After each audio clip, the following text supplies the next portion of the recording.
Bismillahirrahmanirrahim. Assalamualaikum warahmatullahi wabarakatuh. Alhamdulillahi wassalatu wassalamu ala rasulillah wa ala alihi wa ashabihi wa man wala. Asyhadu an la ilaha illallah wahdahu la syarikalah wa asyhadu anna muhammadan abduhu wa rasuluhu alladzi la nabiyya wa la rasula ba'dah.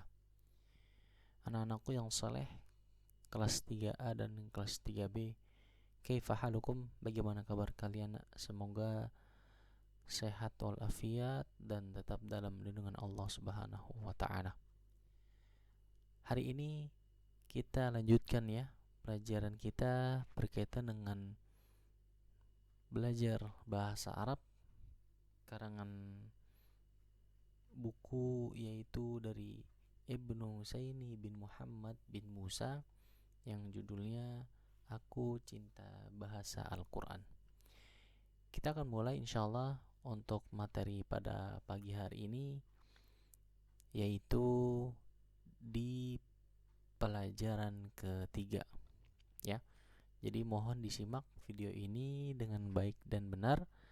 Mohon tidak membuka buku bahasa Arabnya terlebih dahulu, fokus kepada video ataupun penjelasan yang akan Bapak jelaskan di video kali ini. Ya, insyaallah kita mulai, yaitu masuk kepada pelajaran ketiga adalah isim istifham. Apa itu isim istifham?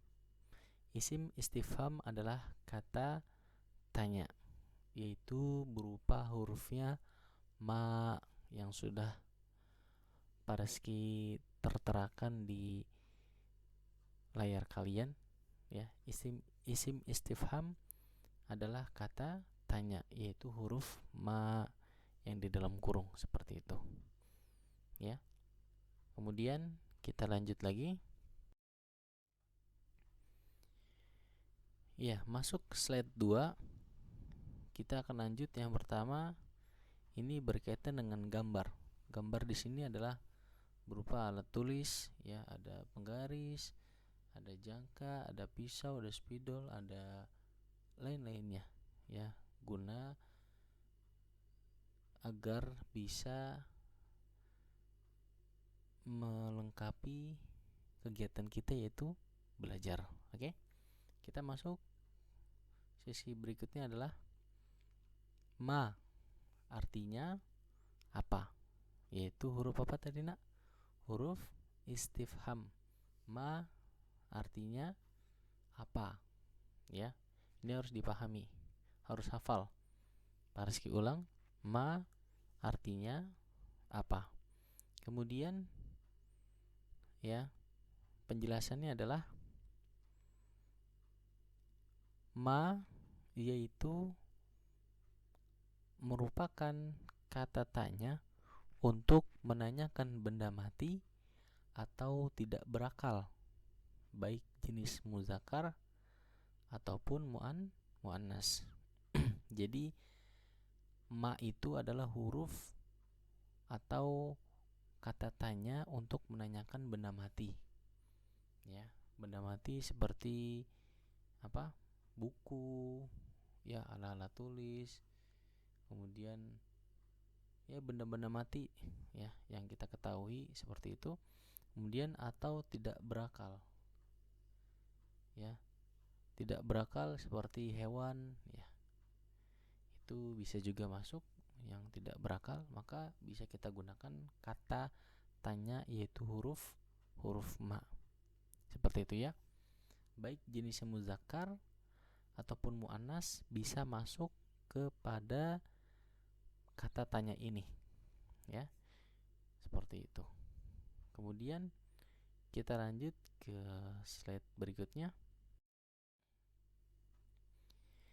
yaitu berkaitan dengan contoh. Contoh yang pertama ada ma hadza. Ma hadza. Ma artinya apa? Hadza artinya ini. Ma hadza, jadi kalau digabung artinya apa ini? Kemudian jawabannya bervariasi ya. sesuai dengan jawaban ketika misalkan ada gambarnya, ya, seperti itu. Yaitu adalah yang pertama jawabannya hadza qalamun. Hadza qalamun. Ya, ketika ada pertanyaan, ma hadza? Hadza qalamun. Berarti gambarnya qalamun, artinya pulpen. Kemudian jawaban yang kedua, hadza qirtasun. Hadza qirtasun. Ini qirtas artinya kertas. Ya. Berarti gambarnya adalah kertas. Kemudian jawaban yang ketiga adalah hadza sarirun. Hadza sarirun. Ini ranjang. Ini ranjang. Ya. Ingat, akan Pak Rizky jelaskan berkaitan dengan pertanyaan ma, ya, untuk kata jarak dekat, yaitu hadza. Masih ingat kan? Ya. Ketika ada pertanyaan ma hadza seperti tadi tuh yang kita mulai lihat, yang ma hadza di sana yang berwarna hitam. Ma hadza itu adalah sebuah pertanyaan. Apakah, apa ini? Bukan apakah ya, tapi apa ini? Kemudian, ya, ketika ada jawaban ma hadza, lalu jawabannya harus disertakan hazanya. Haza dulu baru jawabannya. Ma haza, haza qalamun. Gitu. Ya. Karena ini sesuai dengan kaidah bahasa Arab. Ketika ada pertanyaan, apa ini? Ya, dalam bahasa Indonesia, apa ini? Kemudian jawabannya ini buku. Seperti itu. Kan kaidah bahasa Indonesia seperti itu. Bahasa Arab juga sama. Ma haza, ya, haza qalamun. Apa ini? Ini pulpen. Jadi seperti itu, ya. Jadi ketika ada pertanyaan ma, kemudian ada lanjutannya haza, maka jawabannya kita taruh dulu awalnya haza, karena pertanyaannya ada hazanya. Ma haza? Haza qalamun. Seperti itu. Ya, seperti contoh yang pertama nih yang sebelah kanan. Ketika pertanyaan ma haza, maka jawaban awalnya itu haza dulu. Haza qalamun, haza qirtasun, haza sarirun. Ya, seperti itu. Ini untuk kata tunjuk jarak dekat. Ya, di dalam ilmu yaitu isim istifham, kata tanya huruf ma. Lanjut, yang selanjutnya adalah ma zalika. Ma zalika, ini sebuah pertanyaan kata tunjuk jarak jauh. Ma zalika, apa itu? Ada 3 jawaban di sini seperti halnya haza yang sebelah kanan kalian. Jawaban pertama, ma zalika, apa itu? Kemudian zalika dalun. Zalika dalun. Itu dalun artinya ember. Dalun artinya ember. Berarti ma zalika, zalika dalun. Apa itu? Itu ember. Seperti itu, ya. Ini jawaban pertama. Jawaban kedua, ma zalika.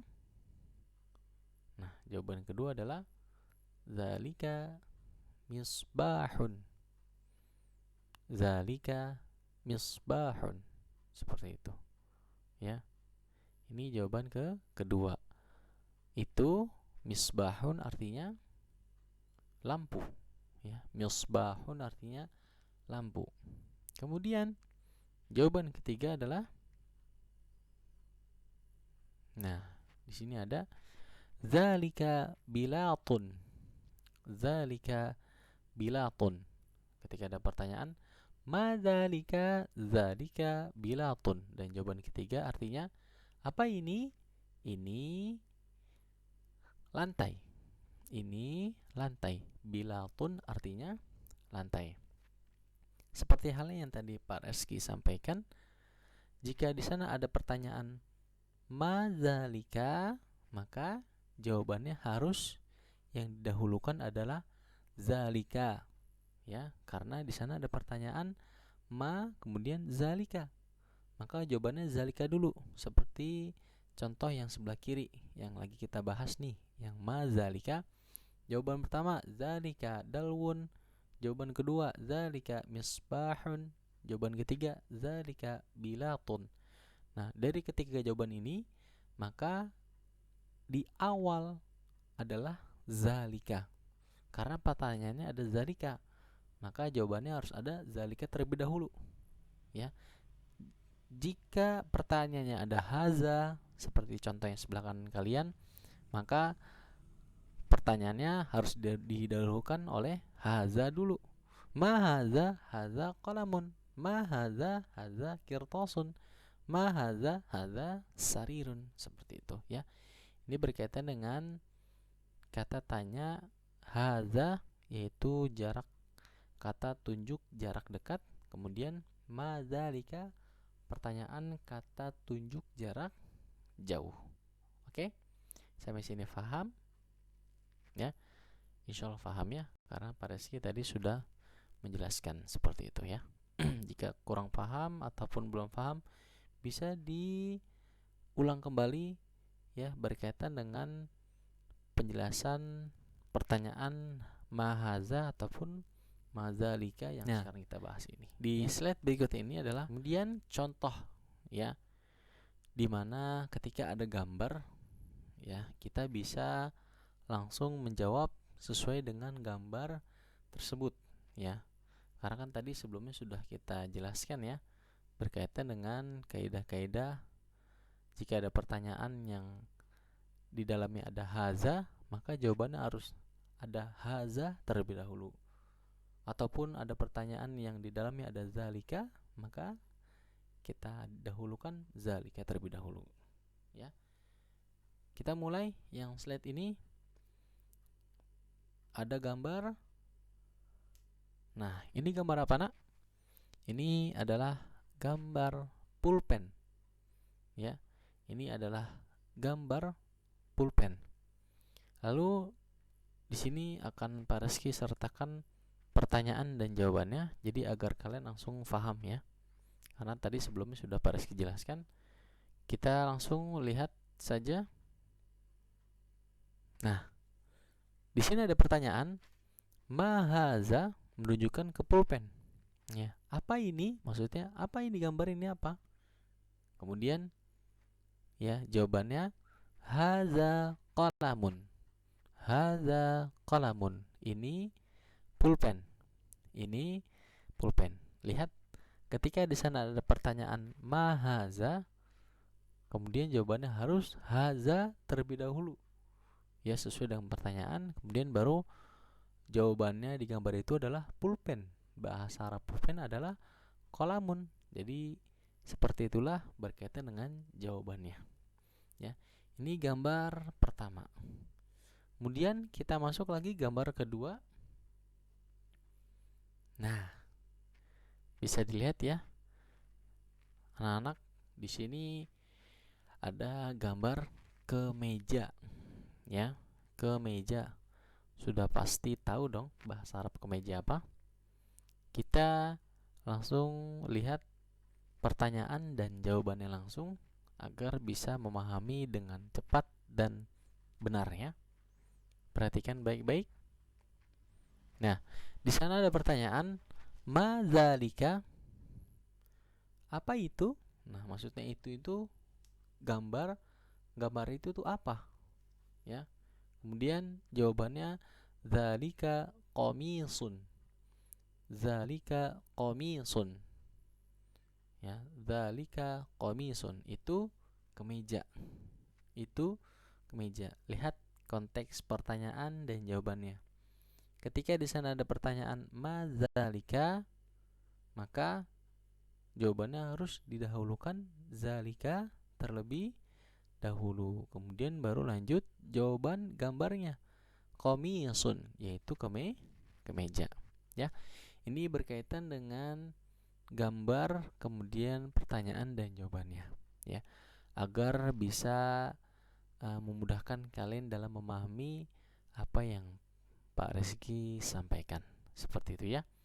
Ini penjelasan berkaitan dengan isim istifham dan semoga bermanfaat berkaitan dengan pelajaran pada pagi hari ini.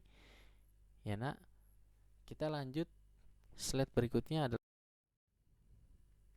penutup, dan Pak Rizky ucapkan jazakumullahu khairan atas anak-anakku sekalian yang sudah mengikuti pembelajaran bahasa Arab pada pagi hari ini. Semoga Allah Subhanahu wa taala memberikan kemudahan buat kalian semua dalam bisa memahami belajar bahasa Arab guna untuk bisa memahami Al-Qur'anul Karim, kemudian hadis Rasul sallallahu alaihi wasallam, dan ilmu-ilmu syar'i yang lainnya berkaitan dengan bahasa Arab. Ya, seperti itu. Sekian dari Pak Rizky untuk pelajaran pada pagi hari ini. Kurang lebihnya mohon maaf. Yang benar datang dari Allah, yang salah dari Pak Rizky pribadi. Kita tutup untuk pembelajaran pada pagi hari ini. Subhanakallahumma wa bihamdika asyhadu an la ilaha illa anta astaghfiruka wa atubu ilaik. Wassalamualaikum warahmatullahi wabarakatuh.